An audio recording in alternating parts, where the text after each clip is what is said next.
You Jedi are no match for me!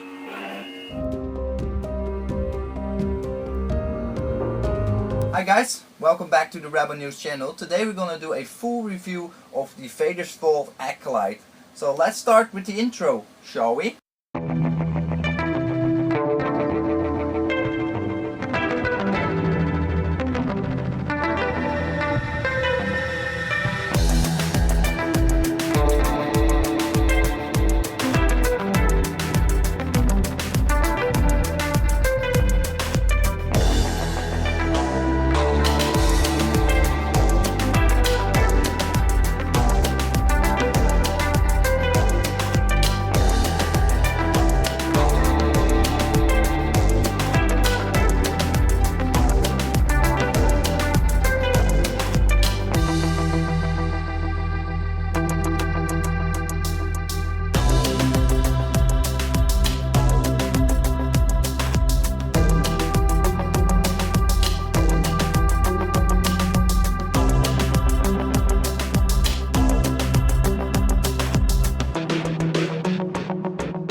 Hi everybody, welcome back. We're going to take a closer look of the Vaders Acolyte now.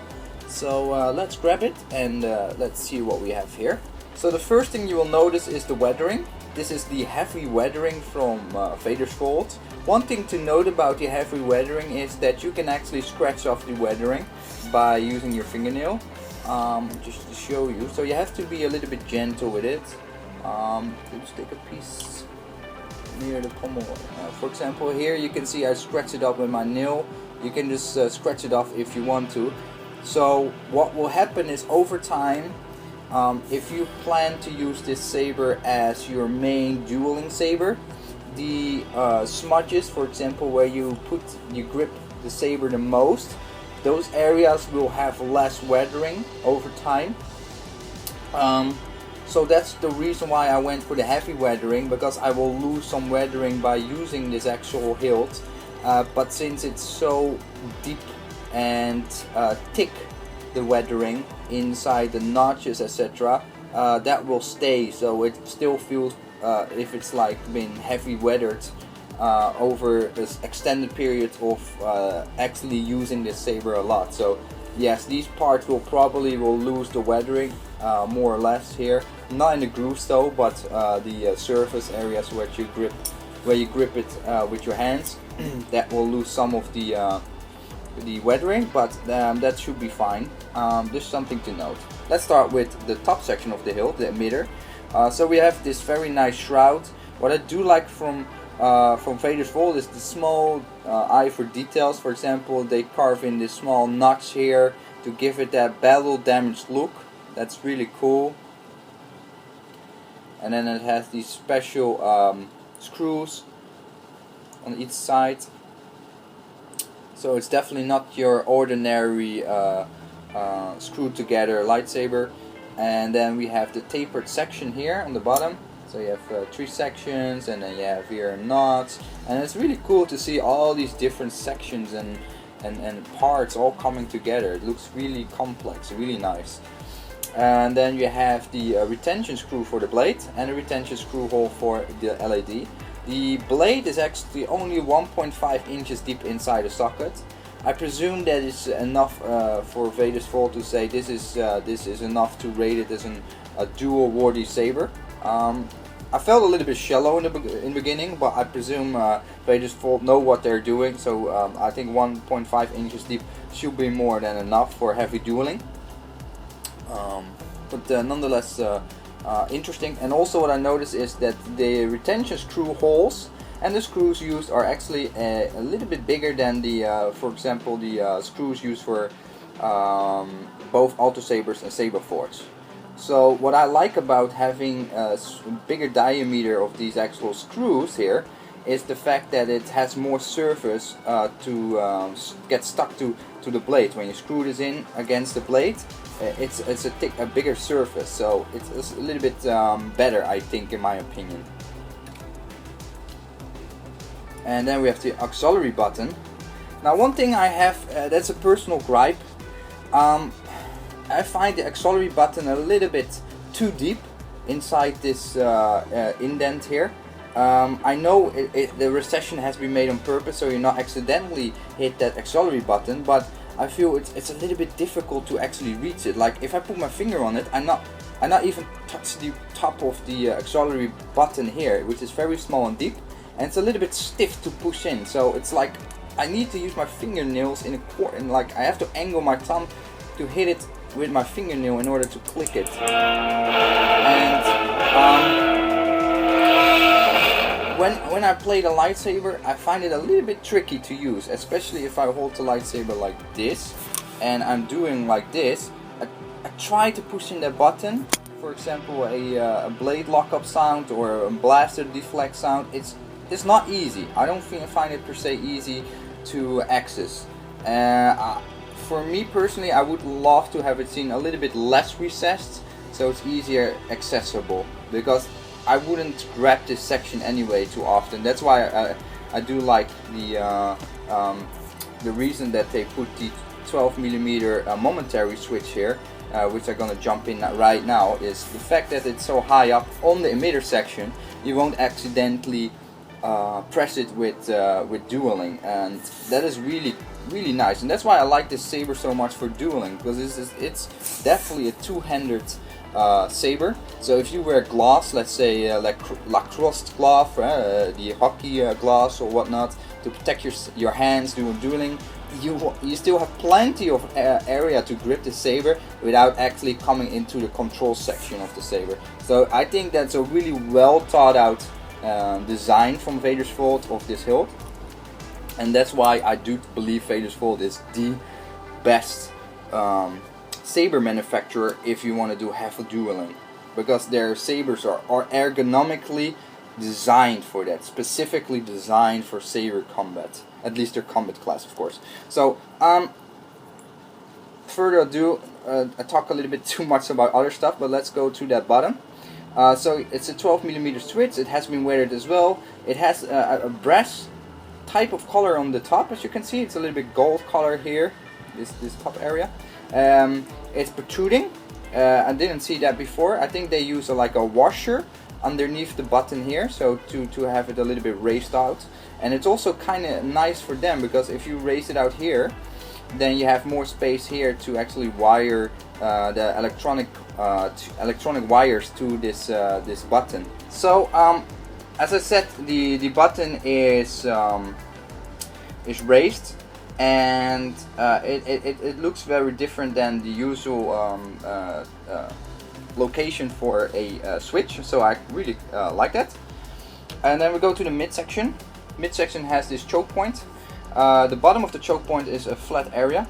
Now personally, without gloves, I don't think, personally I don't feel this is a very comfortable choke for me, this flat area. It bites into the bone because I have just thin fingers, thin skin. So that's just a personal thing that has nothing to do with you probably, but it's just for me, I don't feel it's a very comfortable choke point. It's a little bit harsh on my hands. And then we go to the midsection. So we have this nice area here. And then we have the long serrations over the length of the hilt, which really draw my attention, and that's why I thought, wow, I really must get this saber, because I really like this design, just the way how it looks, simple but still very effective and very interesting.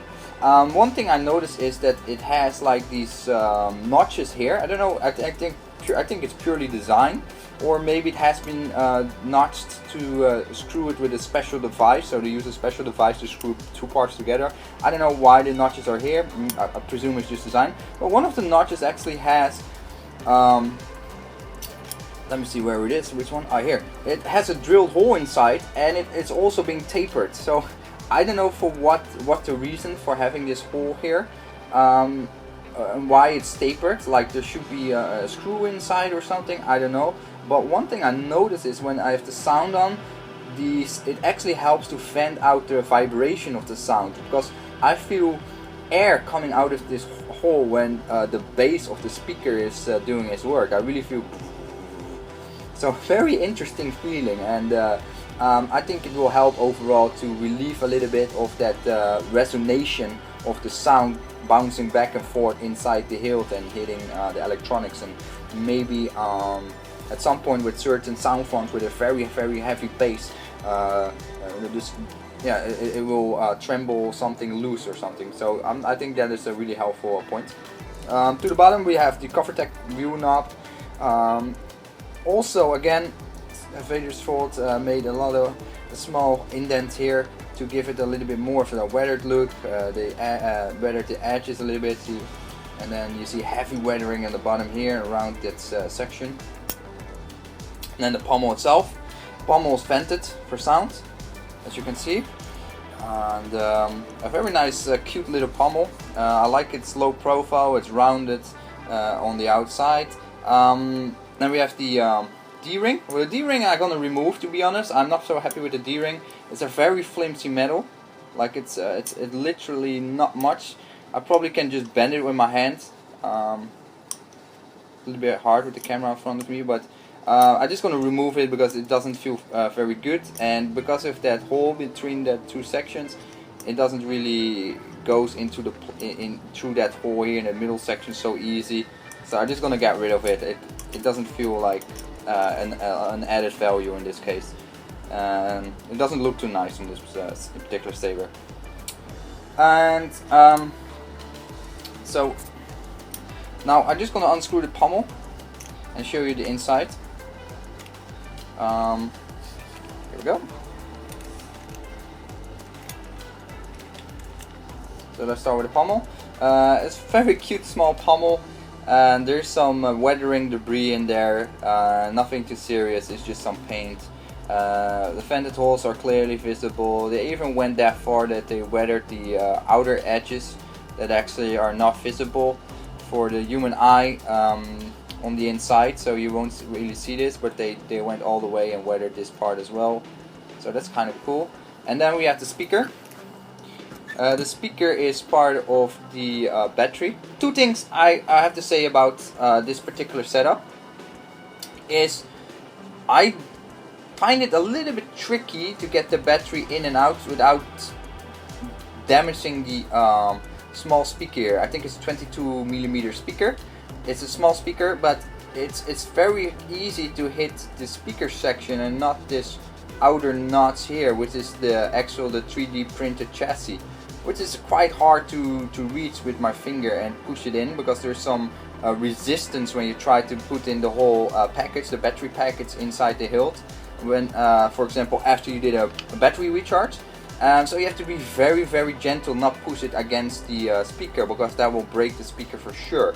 I don't know if there's another way for Vaders Vault to enhance that or make it easier, but I can see it happen where somebody unexperienced with electronics buy Vaders Vault as the first saber and accidentally damage that speaker, and it's fairly easily to achieve, to be honest. So I'm a little bit I don't know how I have to feel about that design. I do like the whole overall all-in-one package, which I'm gonna show you shortly, because it's very hard to get the battery out, so I have to shake the hilt a little bit off the camera to get it out. But I wish this, yeah, it's probably very difficult to make it different, but it's just it's very sensitive, and it has prone to damage the speaker. So what I do now is going to take out the battery pack and show you how that looks like. Okay, that went actually quite easier than expected. So what we get here, it's very interesting. So we have a 3D printed chassis with the speaker housed in the front of it. Then we have the Crystal Shard 3.0 Plector Lab soundboard with the SD card, micro SD card to change of sound fonts, and which I will do in a separate video, show you exactly how to do this.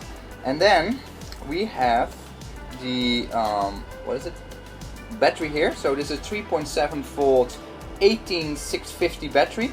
The battery and the battery holder are actually just a plain universal battery holder and battery, but I think they glued it, or they hot glued it or something to this 3D chassis, which is from Vaders Vault. So this part is from Vaders Vault, so it's a little bit big hilt, so hard to show you. This bottom section, this all section is from Vaders Vault, and this section is just Universal Electronics. Doesn't really matter, but just a very smart way to incorporate those two separate pieces together.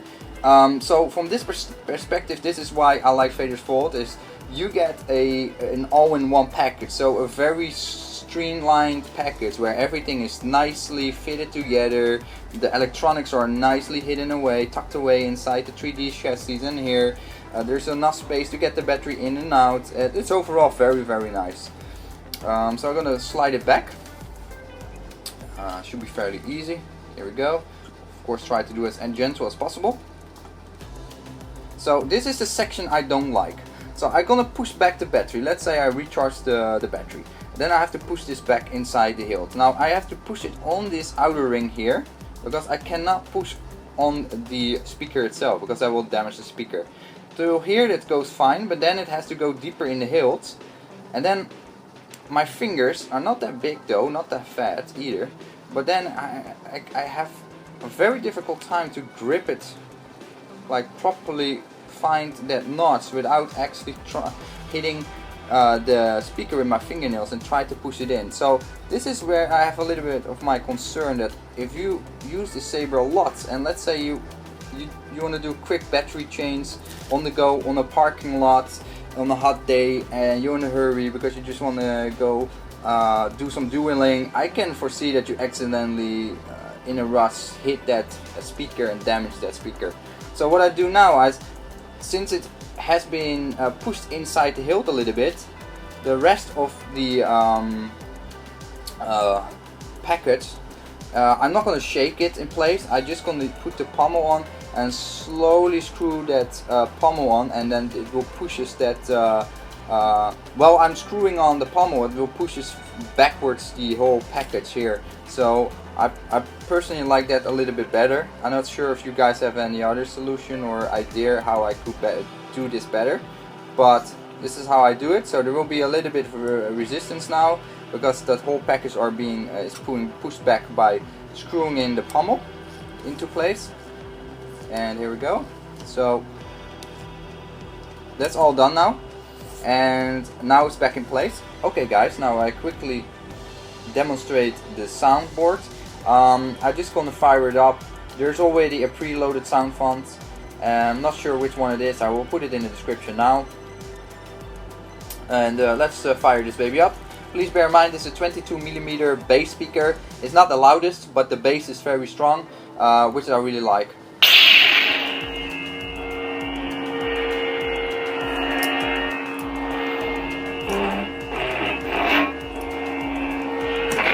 It has the Suncrosser red.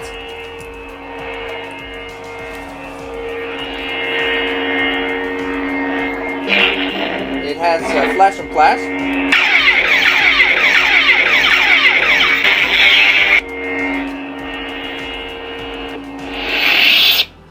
I will demonstrate the full capabilities of the soundboard in a separate video, but for now I just wanted to show a quick overview of what the Plektor Labs soundboard can do.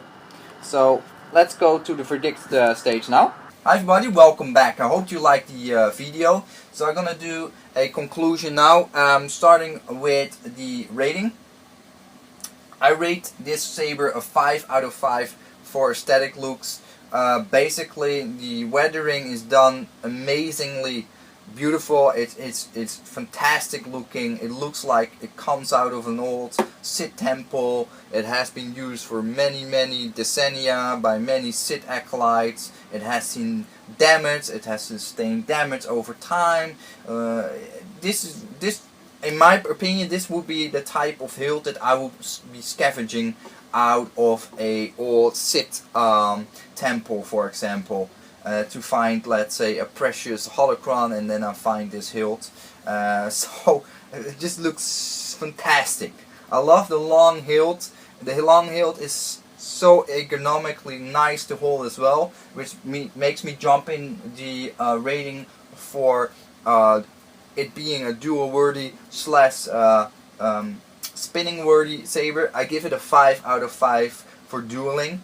For dueling, it's just amazing. It's a long two-handed saber that is just fantastic for heavy dueling. Because if you start to lose a little bit of your grip, there's enough gripping sections to regain that grip. If you wear lacrosse glass, protective glass for heavy dueling, there is slightly more space that you're gonna take up on the hilt. And with this hilt, it's absolutely no problem because there's plenty of space to hold on the hilt. It doesn't feel as huge as a Alter Saber's hilt, for example. It's definitely a much more streamlined, thinner, slimmer in terms of design, and it just feels amazing. There's no control boxes in the midsection.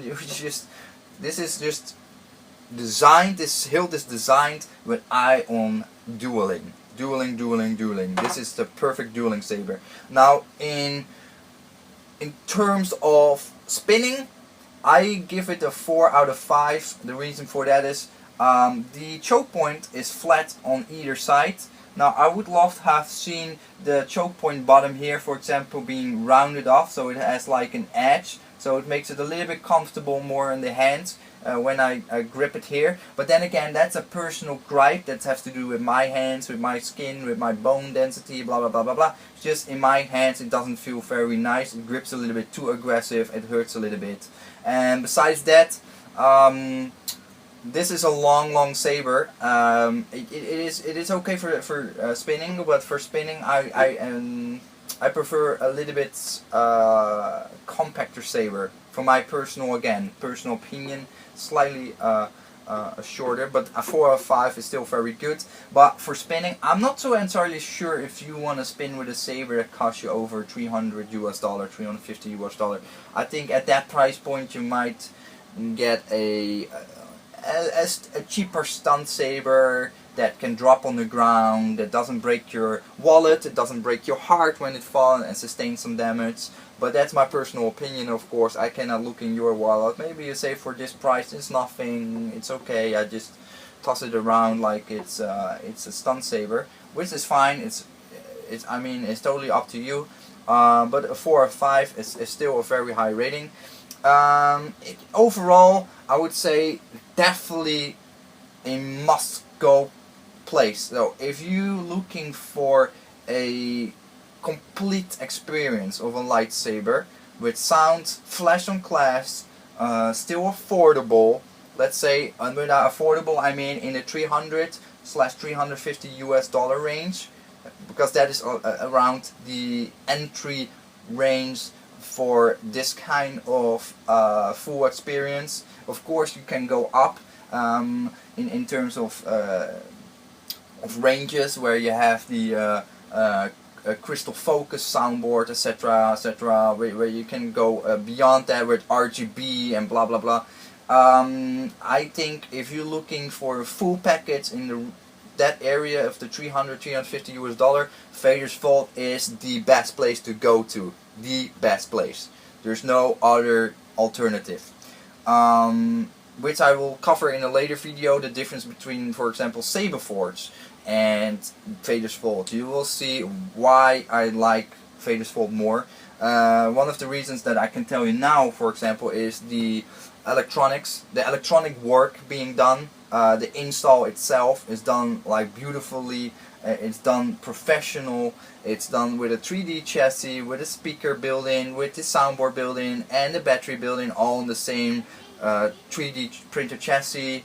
The soundboard gives a lot of features, including the flash on clash. It gives you multiple sound banks to choose from. That gives you that immersion, that full experience of a lightsaber that you are expecting and seeking for. The Hilt design comes straight out of Star Wars The Old Republic. It's a beautiful Hilt design. I play Star Wars The Old Republic, the MMO, so it's really eye-catching, it's really suiting for the game and the world I'm immersed in the MMO. I mean, having the saber next to me when I play that game, it's just an awesome experience.